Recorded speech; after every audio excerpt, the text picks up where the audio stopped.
4 गते उसले म चिन्दिनँ भनेको टेप 16 गते कसरी पुलिसबाट बाहिर आयो? यो मेरो लागि पनि ठुलो क्वेसन हो। र आज जनता भोलि कसैलाई साजिसमा फसाउने हो भने जब यो गलत हो भनेर थाहा पाउँदै किन बाहिर प्रेसमा लिक भयो भन्ने कुरा चाहिँ प्रश्न चिन्ह मेरो मनमा पनि छ र हामीले सोध्नु पनि पर्छ। होइन, मैले बाहिर आउनुपर्छ भनेर भनेको कुरा त कसले बोलेको पो बाहिर आउनु पर्छ भनेको हो। बोलेकै कुरामा राजीनामा दिने पद्धति हिजोका दिनमा थियो थिएन। प्रधानमन्त्री कसले बनाएको भन्ने जवाफ स्पष्ट रूपमा प्रधानमन्त्रीले दिएपछि सकिहाल्यो नि। तर जुन रूपमा स्पष्ट जवाफ एमाले पहिला किन लिन खोजेन भन्ने प्रश्न उठ्यो नि। त्यो एमालेलाई नै सोध्नु होला। उहाँहरूलाई हामीले पहिलेदेखि भनेका थियौँ यसचोटि उहाँहरू अलिकता छिटो अलि हडबडाइरहनु भएको छ। एमालेका साथीहरू किन हो थाहा छैन। जलहरी प्रकरणमा उहाँहरू त्यसै गरी उपस्थित हुनुभयो, भोलिपल्ट चुप लाएर बस्नु हुँदा अहिले आएर राजीनामा नभई त केही कुरै हुँदैन भन्नुभयो। अब उहाँहरूले जवाब पाउनुभयो, उहाँहरू चुप लाग्नुभयो। उहाँहरू अलिकता सत्तामा जान नपाएको हताश मनस्थितिमा हुनुहुन्छ।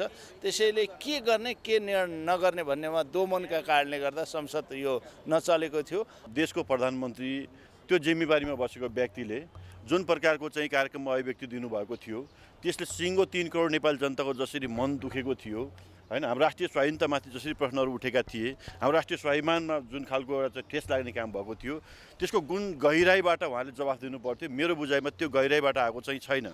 देशको प्रधानमन्त्री त्यो जिम्मेवारीमा बसेको व्यक्तिले जुन प्रकारको चाहिँ कार्यक्रममा अभिव्यक्ति दिनुभएको थियो त्यसले सिङ्गो 3 करोड नेपाली जनताको जसरी मन दुखेको थियो हैन, हाम्रो राष्ट्रिय स्वाधीनतामाथि जसरी प्रश्नहरू उठेका थिए, हाम्रो राष्ट्रिय स्वाभिमानमा जुन खालको एउटा ठेस लाग्ने काम भएको थियो त्यसको गुण गहिराईबाट उहाँले जवाफ दिनु पर्थ्यो। मेरो बुझाइमा त्यो गहिराईबाट आएको चाहिँ छैन।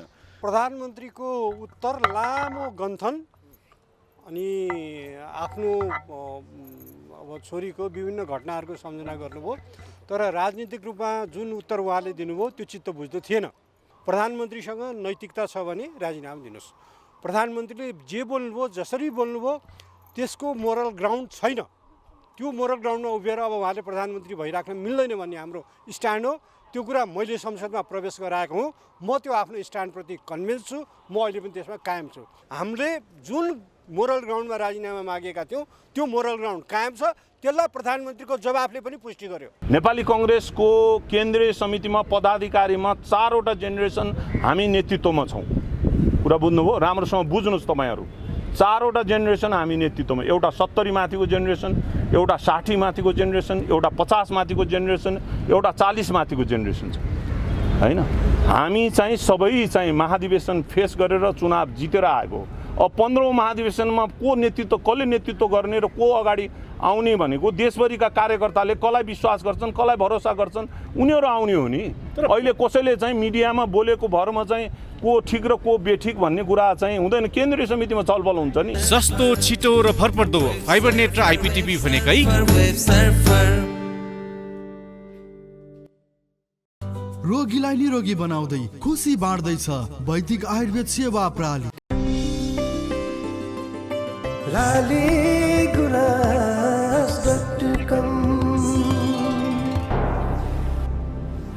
सबै खबर सबैका लागि। त्यो मान्छे त्यो केसमा मुछेकै मान्छे हो, तर उसले जे भनेको छ त्यो चाहिँ गलत भनेको र उसले आफै पनि स्वीकार गरेको छ कि मलाई चाहिँ फलानो 2टा मान्छेको नाम ल्याएछ। एकजना बुढा थुकी र एउटा रेग्मी भन्नेले यो चाहिँ प्लान्ड वेमा मलाई यसो भनेर मैले भनेको हो।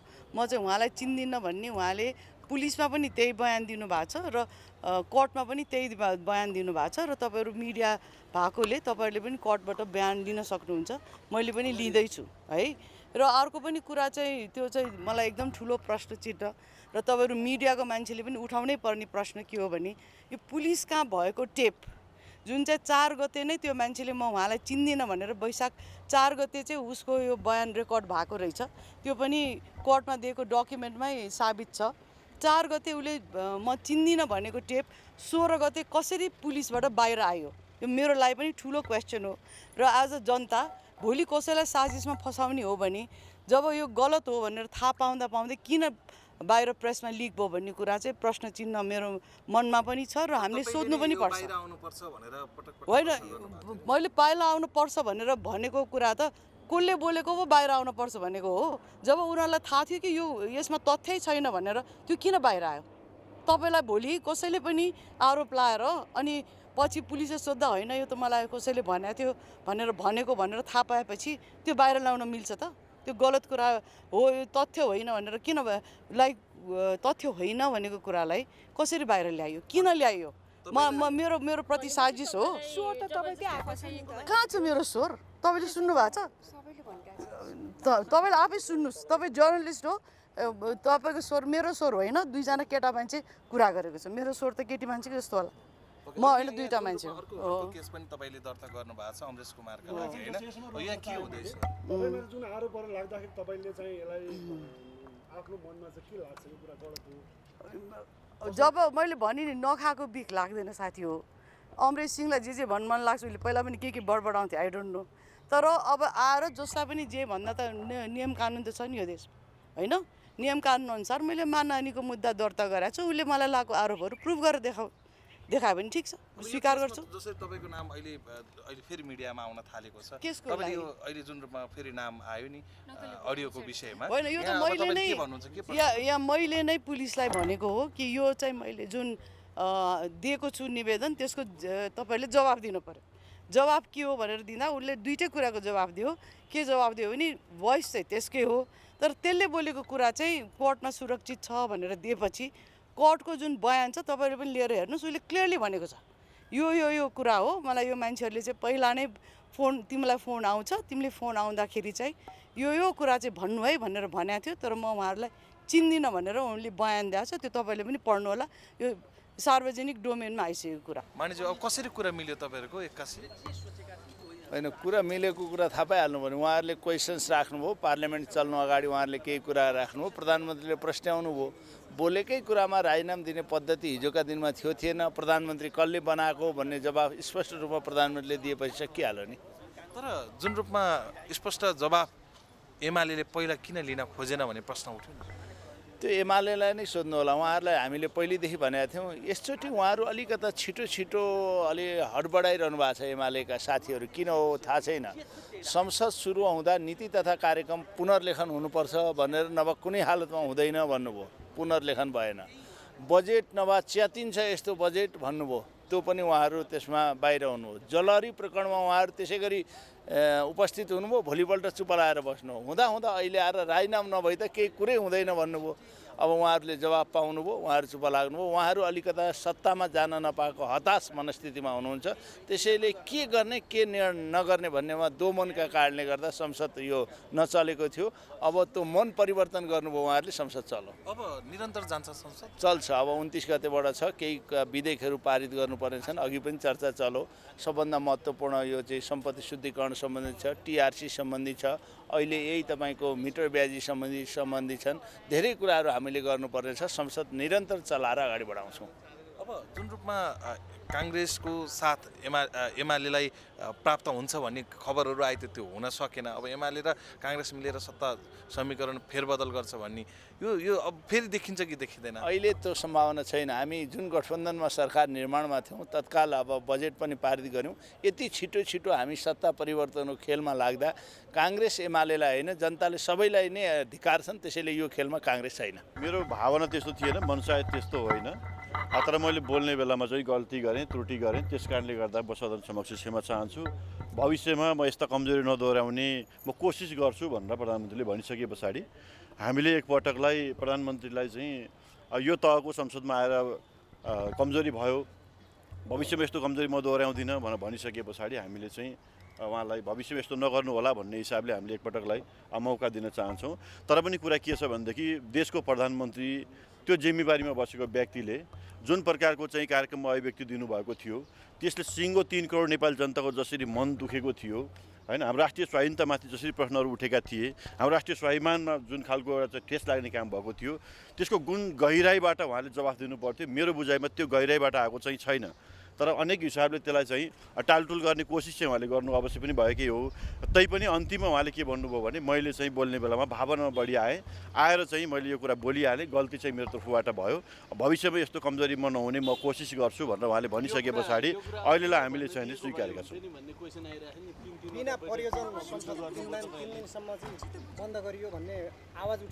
यसमा त के छ भनेदेखि मैले भनिहालेँ, उहाँले सहारमा कन्क्लुड गर्ने क्रममा चाहिँ मेरो कमजोरी भयो, यो कमजोरी चाहिँ मैले भविष्यमा दोहोऱ्याउँदिनँ भन्नुभयो। तर बिचबिचमा बोल्ने क्रममा अलिकति उहाँलाई अनुकूल हुने कुराहरू पनि राख्नु भएको छ, नराख्नु भएको होइन।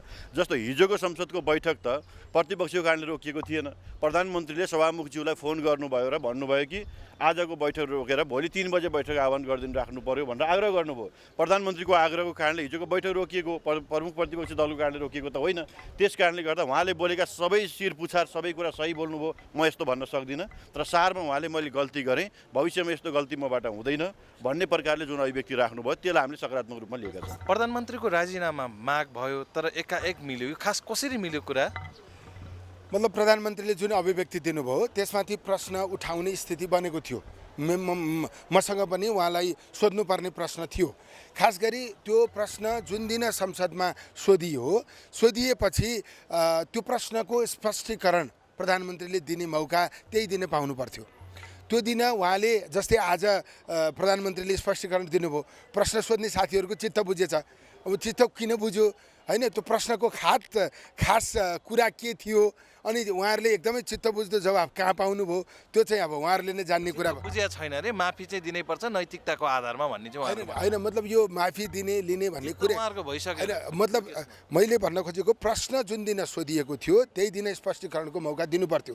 यो संसदीय अभ्यास असाध्यै गलत भइरहेको छ। जबरजस्ती मेसर्ने, पेल्ने, आफ्नो सङ्ख्या देखाएर संसद चाहिँ निरन्तर रूपमा चल्न नदिने जुन खालको परिस्थिति छ यो अन्त्य हुनुपर्छ। प्रधानमन्त्रीले जुन दिन प्रश्न उठेको थियो त्यही दिन जवाफ दिनु पर्थ्यो, स्पष्टीकरण दिनु पर्थ्यो र यो 3 दिन बिना अर्थ जुन संसद बन्द गरियो यसले चाहिँ संसद चल्ने प्रक्रियामा धेरै ठुलो चाहिँ प्रश्न जन्माएको छ। सभामुखले चाहिँ यसको प्रक्रियालाई अगाडि लानुभन्दा पनि कसैको आग्रहलाई, कसैको दबावलाई स्वीकार्ने जुन परिस्थितिको भएको छ यसलाई सच्याउनुपर्छ। आज 3 दिन अगाडि जो प्रश्न सोधियो अनि 3 दिन पछाडि आएर प्रधानमन्त्रीले रोस्टममा उभिएर जवाफ दिनुभयो। अब त्यो जवाबपछि त्यो सकियो, त्यो सेलायो। उहाँ पनि बस्नु भएन, प्रश्न गर्ने मुख्य व्यक्ति नै बस्नु भएन होइन। त्यसकारण यो प्रश्नभित्र के अरे आजको सम्बोधनभित्र उहाँहरूले सोध्नु भएको प्रश्न को बारेमा चित्त बुझ्दो जवाफ के आयो, मै उहाँहरूलाई प्रश्न गर्न चाहन्छु। के कारणले तपाईँहरूले प्रधानमन्त्रीको राजीनामा माग्नुभयो? अब चाहिँ त्यो माग चाहिँ तपाईँहरूले उहाँले 45 मिनट 50 मिनट बोलेपछि तपाईँहरूको त्यो राजीनामा माग्नु नपर्ने स्थिति कसरी निर्माण भयो? 3 दिनसम्म संसद किन अवरुद्ध गर्नुभयो होइन? उहाँले एकछिन बोलेपछि त्यो सबै कुराको, त्यस्तो गम्भीर कुराको जवाफ एकैचोटि कसरी आयो? प्रधानमन्त्री त यही संसदले बनाएको, आफैले बनाएको, प्रधानमन्त्रीले अरूले बनाएको भनेर प्रश्न गरिएको स्थितिमा होइन त्यस्तो गम्भीर प्रश्नको उत्तर प्रधानमन्त्रीको सम्बोधनभित्र कहाँनिर आयो? त्यो प्रश्न त्यही स्वरूपको, त्यही गहिराईको थियो भने जवाफ त्यो गहिराईको आयो त? त्यसैले चाहिँ यो संसदको समय बर्बाद गर्नका निम्ति मात्रै यो काम गरिएको रहेछ भन्ने कुरा आज पुष्टि भयो। अब कति वर्षको लागि हो प्रचण्डलाई प्रधानमन्त्री पाउने? यहाँ फेरि तपाईँहरूको नि खेल सुरु होला यता? मतलब यो प्रधानमन्त्री कति वर्षको पाउने, कति दिनको पाउने भनेको यसको प्रोसेसमा निर्भर गर्छ। नेपालको संवैधानिक व्यवस्थाले प्रधानमन्त्री कसरी बनाइन्छ भन्ने कुरा स्पष्ट गरेको छ होइन। अब यो चाहिँ यो कुनै उहाँको प्रधानमन्त्रीको कुर्सी हल्लिने प्रश्नै थिएन होइन। यो स्ट्यान्ड मात्रै क्रिएट गरिएको, यो प्रश्नै थिएन। प्रश्न सोध्नेहरूलाई पनि थाहा थियो यो कुर्सी हल्लाउने प्रश्न होइन भन्ने कुरा सोध्नेहरूलाई पनि थाहा थियो, एकदम डेफिनेट होइन। थाहा नभएको भए आज यत्तिकै यो सानो सम्बोधनबाट त्यस्तो गम्भीर जटिल प्रश्नको जवाफ आयो भनेर कसरी महसुस गरियो? त्यसैले चाहिँ अब यो प्रधानमन्त्री कतिन्जेल रहनुहुन्छ अथवा अब के हुन्छ भन्ने कुरा त्यो अहिले अनुमान गर्न सकिने विषय होइन। तर यो कुनै सङ्कट थिएन, यो अहिलेको जुन प्रश्न थियो यो कुनै सङ्कट थिएन। यो गम्भीर विषय प्रधानमन्त्रीको कुर्सी हल्लाउने विषय पनि थिएन। यो प्रधानमन्त्रीले काहीँ बोल्दा चुकेको भन्ने मेसेज बाहिर आएको, त्यसका बारेमा उहाँ नै हो बोलेको, यसको अन्तिम व्याख्याकार उहाँ नै हो, उहाँको के आशय थियो भनेर भन्ने व्यक्ति नै उहाँ हो। त्यसैले यो खालि स्पष्टीकरणमा मात्रै जोडिएको विषय थियो। यो स्पष्टीकरण उहाँले 3 दिन अगाडि दिन सक्नुहुन्थ्यो, दिन पाउनु पर्थ्यो। 3 दिन पछाडि दिने बनाएर चाहिँ देखिस् मैले गरेपछि सबथोक हुन्छ भने जस्तो चाहिँ पुष्टि गर्न खोजियो त्यो असाध्यै गलत छ। भनेको एमालेको जित भनेको जस्तो जित छैन यहाँ। भने यसमा जितिएको कुरै केही छैन। के जितियो? जित पन्तले त त्यही भनेर जानुभयो। उहाँले के भन्नुभयो, जस्तै प्रधानमन्त्रीले सम्बोधन गरेपछि उहाँ चाहिँ चित्त नबुझेको भए खै त प्रश्न गरेको, हामीलाई चित्त बुझेन। अब पनि सदन चल्न दिन्नौँ, प्रधानमन्त्रीको राजीनामै चाहिन्छ, किन नभनेको त? यसको मतलब सम्बोधनपछि चित्त बुझेको कारणले प्रतिप्रश्न नआएको भनेर बुझ्नु पर्यो। उहाँहरूले माग छोडेको भन्ने बुझ्नु पर्यो होइन। प्रधानमन्त्रीले राजीनामा दिन नपर्ने रहेछ, त्यस्तो ठुलो अपराध होइन रहेछ, हामीले गलत बुझेका रहेछौँ, त्यस्तो गहिराईको कुरो होइन रहेछ भन्ने महसुस भएर नै उहाँहरू छोड्नु भएको होला। त्यस कारणले चाहिँ यो यस्तो कुराले चाहिँ संसदको समय बर्बाद हुन्छ। महत्त्वपूर्ण विषय जे थियो त्यो विषयको पक्षमा निर्णय गर्ने परिस्थिति गुज्रिन्छ। यसलाई चाहिँ सच्याइनुपर्छ। प्रधानमन्त्रीको उत्तर लामो गन्थन अनि आफ्नो अब छोरीको विभिन्न घटनाहरूको सम्झना गर्नुभयो, तर राजनीतिक रूपमा जुन उत्तर उहाँले दिनुभयो त्यो चित्त बुझ्दो थिएन। र हामीले पनि आज पनि हाम्रो अडान राजीनामा हो भन्ने कुरा भन्यौँ। राप्रपाले पनि, राप्रपाको नेता राजेन्द्र लिङ्गदेनले पनि बोल्दाखेरि उहाँले नैतिकता छ भने राजीनामा दिनुहोस् भन्नुभयो। हामीले मागेको राजीनामा पनि नैतिकताकै आधारमा हो। प्रधानमन्त्रीसँग नैतिकता छ भने राजीनामा दिनुहोस्। प्रधानमन्त्रीले जे बोल्नुभयो, जसरी बोल्नुभयो त्यसको मोरल ग्राउन्ड छैन। त्यो मोरल ग्राउन्डमा उभिएर अब उहाँले प्रधानमन्त्री भइराख्न मिल्दैन भन्ने हाम्रो स्ट्यान्ड हो। त्यो कुरा मैले संसदमा प्रवेश गराएको हुँ। म त्यो आफ्नो स्ट्यान्डप्रति कन्भिन्स छु। म अहिले पनि त्यसमा कायम छु। अब उहाँले राजीनामा चाहिँ अब बहुमत छ, राजीनामा उहाँले चाहिँ प्रतिपक्षले माग्दैमा मैले राजीनामा दिएँ भने गलत नजिर बस्छ भन्नुभयो। प्रतिपक्षले बिना आधार राजीनामा माग्दैन। देशको प्रधानमन्त्रीले उहाँले त भन्नुभयो नि त, संसदमा उभिएर के भने म रियलाइज गर्छु प्रधानमन्त्रीको रूपमा मैले बोल्न त्यस्तो कुरा बोल्नु हुन्थेन, म त्यसलाई रियलाइज गर्छु भन्नुभयो। अब रियलाइज गरिसकेपछि उहाँ कसरी मोरल्ली मैले गल्ती गरेँ पनि भन्ने, मैले नबोल्नुपर्ने कुरा बोलेँ भनेर पनि भन्ने, अनि फेरि म प्रधानमन्त्री चाहिँ छोडिदिनु भन्न मिल्छ? जस्तो मानिनिज्यू, यसमा मैले प्रश्न जोडेँ। हिजो त तपाईँहरूको संसद सुचारू नै नगर्ने भनेर 3-4 दिन सुचारू पनि भएन, हिजो पनि भएन, तर आज सुचारू गर्नुभयो। कारण चाहिँ कहाँ मिलेको थियो र सुचारू भयो? कहीँ पनि मिलेको छैन। कुनै एग्रिमेन्ट भएको छैन, कुनै एग्रिमेन्ट भएको छैन। त्यो त प्रधानमन्त्रीले पनि भन्नुभयो। हाम्रो स्ट्यान्ड के थियो भन्दाखेरि यो बहुत गम्भीर विषय हो, यसमा देशका जनताको ध्यान तान्नुपर्छ, चासो तान्नुपर्छ, जनतालाई यो विषयमा बुझाउनुपर्छ। र त्यसो बुझाउनको लागि सामान्यतया संसदमा बोलेर मात्र पुग्दैन, यसको गम्भीरतालाई बुझाउन संसद 1-2 दिन माने अवरुद्ध गरेर पनि राजीनामा माग्नुपर्छ र यो विषयमा जनताको बिचमा, राजनीतिक दलहरूको बिचमा व्यापक छलफल हुनुपर्छ र प्रधानमन्त्रीले बोलेको कुरा गलत थियो भन्ने कुरा साबित गर्नुपर्छ। त्यो हैसियत भन्ने हाम्रो मान्यता थियो। त्यो कुरा हामीले साबित गऱ्यौँ। प्रधानमन्त्रीले आज उभिएर भन्नुभयो मैले प्रधानमन्त्रीको रूपमा जे बोलेँ त्यो नबोल्नु पर्थ्यो, म त्यसलाई रियलाइज गर्छु भनेपछि मोरल्ली हाम्रो विजय भयो। नैतिक रूपले हामीले आफ्नो कुरालाई इस्टाब्लिस गर्यौँ। तपाईँहरूले जित्नुभयो।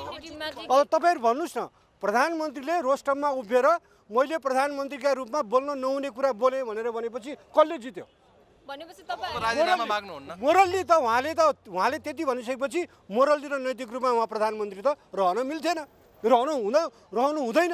लोकतान्त्रिक परम्परालाई बहुमतको आधारमा रहन्छु भन्नुहुन्छ भने त्यो उहाँमाथि छोडिदिउँ हामीले। तर मोरल्ली पार्टी अध्यक्ष फेरि जानुभयो, यहाँ बस्नु भएन बैठकमा, केही कुरा अगाडि नै मिलेर आइसकेको हो भन्ने थिएन होइन। उहाँले आएर भन्नुभयो प्रधानमन्त्रीले रियलाइज गर्छु भन्नुभएको थियो। तिनवटा हामी बस्यौँ र अरू प्रतिपक्षका अरू दलले पनि राजीनामा माग्नुभयो।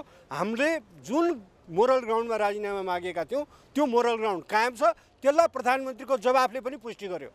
प्रधानमन्त्रीको जवाफले नि के पुष्टि गर्यो भन्दाखेरि मैले त्यहाँ त्यसरी नबोल्नु पर्थ्यो, म त्यसलाई रियलाइज गर्छु भनेर प्रधानमन्त्रीले भनिसकेपछि होइन। चित्त बुझ्दो त धेरै कुरा आएर मेरो त प्रश्न कुरा यति बोलिसकेपछि प्रधानमन्त्रीले नैतिक रूपमा प्रधानमन्त्री पदमा बस्नु हुन्थेन, राजीनामा गर्नु पर्थ्यो। त्यो त बनिरहेछ। यसले चाहिँ के छ भने यो काम गरेपछि चाहिँ अर्थ हुन्छ। पार्टीको काङ्ग्रेस जस्तो पार्टीमा 400 जनाको तरुण दल बन्नु भने ठुलो कुरा होइन।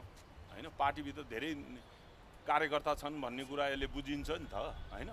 र चाहिँ के छ भने मैले मेरो व्यक्तिगत धारणा भने नि त, मैले त के भनिरहेको छु भने पार्टीको भातृ सङ्गठन, शुभेच्छुक सङ्गठन, केन्द्रीय समिति र वडा कार्य समिति, टोल समिति, केन्द्रीय समिति पनि सानो होइन, जिल्ला कार्य समिति पनि 4-5 जनाको, पालिका चाहिँ कार्य समिति पनि 4-5 जनाको होइन भने चाहिँ पार्टीलाई चाहिँ वडा र चाहिँ टोलमा लिएर गए हुन्छ। भन्ने कुरा हो। यो मेरो धारणा हो व्यक्तिगत। पार्टी केन्द्रीय समिति बैठकमा उठेका प्रश्नहरूको डटेर त्यसको डिफेन्स गर्ने रणनीति होला हैन तपाईँ? केही पनि छैन, पार्टीमा केही समस्यै उठाएको छैन। तपाईँलाई मात्र लाग्यो होला, हामीलाई त केही लागेकै छैन होइन। के डट्नुपर्ने छ र होइन? हामी छलफल पदाधिकारी बस्दैछौँ, एजेन्डा चाहिँ पर्सि केन्द्रीय समितिमा के ल्याउने भनेर। के डट्नुपर्ने कुरा छ? हाम्रो पार्टीभित्रको आन्तरिक कुरामा के डट्नु, कोसँग डट्नुपर्ने छ र? अहिले हामीले यसरी कुरा गर्दै गर्दा पनि अर्को समूहको बैठक बसी होइन, भइरहन्छ त्यो बैठक। नेपाली कङ्ग्रेस लोकतान्त्रिक पार्टी हो होइन, यहाँभित्र प्रतिस्पर्धा हुन्छ। बिपी कोइरालाको पार्टी बेलामा पनि ग्रुपिजम थियो, अहिले पनि छ, भोलि पनि हुन्छ।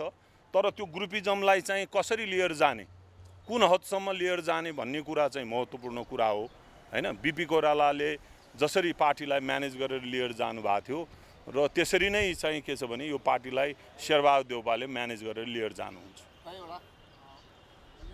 गठबन्धन गइरहँदाखेरि नेपाली कङ्ग्रेसले पनि एकचोटि सरकारको नेतृत्व गर्न अवसर पाउँछ। अनि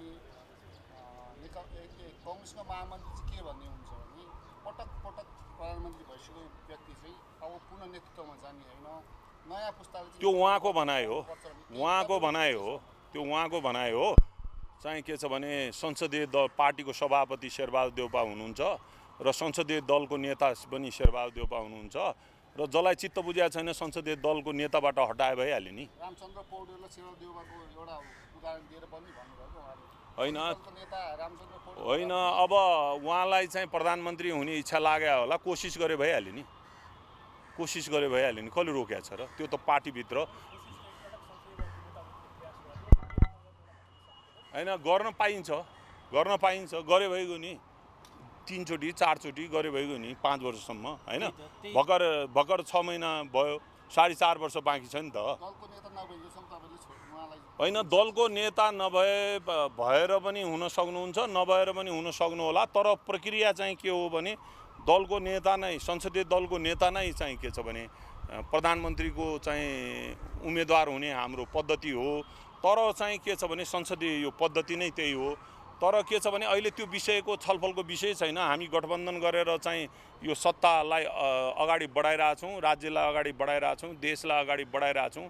अहिले यो विषयमा छलफल गर्नुपर्ने जरुरी पनि छैन, आवश्यक पऱ्यो भने गरौँला। महामन्त्री उठाएर के हुन्छ? म पनि सहमहामन्त्री हो नि त होइन, म पनि जितेरै आयो नि त। उठ्छ त, केन्द्रीय समिति मिटिङमा उठ्ला नि, कार्य सम्पादनको मिटिङमा उठ्ला नि, कहाँ उठाउनु पनि उठ्ला नि। महाधिवेशन प्रतिनिधिले भोट हालेर जिताएको होइन, तपाईँलाई लाग्यो भन्दैमा हुन्छ, कोही कसैलाई लाग्यो भन्दैमा हुन्छ। युवा पुस्ता ल्याउनु, युवा भने को हो? युवा भने हामी के हो त? हामीले के गर्ने त होइन? हामीले त पार्टीभित्र तपाईँहरूले के बुझ्नु पर्यो भने नेपाली कङ्ग्रेस 70 वर्ष लामो इतिहास भएको पार्टी हो। नेपाली कङ्ग्रेसको केन्द्रीय समितिमा पदाधिकारीमा 4वटा जेनेरेसन हामी नेतृत्वमा छौँ। कुरा बुझ्नुभयो? राम्रोसँग बुझ्नुहोस् तपाईँहरू। 4वटा जेनेरेसन हामी नेतृत्वमा, एउटा 70 माथिको जेनेरेसन, एउटा 60 माथिको जेनेरेसन, एउटा 50 माथिको जेनेरेसन, एउटा 40 माथिको जेनेरेसन छ होइन। हामी चाहिँ सबै चाहिँ महाधिवेशन फेस गरेर चुनाव जितेर आएको। अब 15औं महाधिवेशनमा को नेतृत्व, कसले नेतृत्व गर्ने र को अगाडि आउने भनेको देशभरिका कार्यकर्ताले कसलाई विश्वास गर्छन्, कसलाई भरोसा गर्छन्, उनीहरू आउने हो नि। अहिले कसैले चाहिँ मिडियामा बोलेको भरमा चाहिँ को ठिक र को बेठिक भन्ने कुरा चाहिँ हुँदैन। केन्द्रीय समितिमा छलफल हुन्छ नि। 83 अगाडि नै विशेष महाधिवेशन गरेर देखाए भइहाल्यो नि। कसले होइन, कसको क्षमता छ गरेर देखाए भयो नि। गरेर देखाए हुन्छ नि, क्षमता छ भने कसको क्षमता छ। विशेष महाधिवेशन गर्ने एउटा प्रक्रिया हुन्छ, पद्धति हुन्छ होइन। र मलाई के लाग्छ भने विशेष महाधिवेशन हुन्छ जस्तो मलाई लाग्दैन होइन। जसलाई चाहिँ गर्छु कसैले भन्नुभएको छ भनेपछि गरेर देखाए भइगयो नि। प्रचण्ड पछाडि शेरबहादुर देउवाको प्रधानमन्त्री बन्ने पालो आउँछ होइन। त्यो होइन, पालो आउने नआउने कुरा छोड्नु न। अहिले कुरा प्रधानमन्त्री मान्ने भन्ने खालको कुराहरू पनि छैन होइन। किन शेरबहादुर देउवालाई प्रधानमन्त्री मान्ने नमान्ने अहिले कुरै छैन नि। उहाँ संसदीय दलको नेता हो। अहिले हामी गठबन्धन गरेर प्रचण्डजीलाई प्रधानमन्त्री बनाएका छौँ र यो चाहिँ सरकार चलाएका छौँ। सरकारभित्र सामेल भएर चाहिँ केन्द्रदेखि प्रदेशसम्म मिलेर चाहिँ हामी चलाइरहेका छौँ होइन।